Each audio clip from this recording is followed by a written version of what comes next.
در پی برخوردهای خونین در منطقه مورد بحث قره‌باغ کوهی، آذربایجان و ارمنستان حالت حربی اعلام کردند.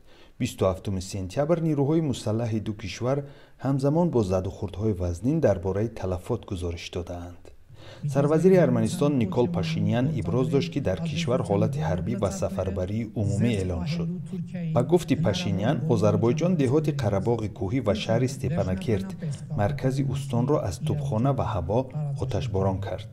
روز یکشنبه پارلمانت آذربایجان هم حالت حربی و قیود شبگردی اعلام کرد. پرزیدنت آذربایجان ایلهام علیف پیروزی بر نیروهای ارمنی را وعده داد. در منطقه جدایخواه قره‌باغ کوهی آذربایجان اساساً ارمنی ها به سر میبرند. ارمنستان میگوید ابتدا آذربایجان دهات قره‌باغ کوهی را مورد آتش توپخانه قرار داد. آذربایجان میگوید اولین شده ارمنستان موقعهای نظامیان آذری و مکان زیست مردم آسایشته را تیرباران کرد. به قول آذربایجان عملیات نظامی بعد از آن شروع شد که ارمنستان نظامیان آذری را در خط تماس که جانبها را از هم جدا میکند تیرباران کرد.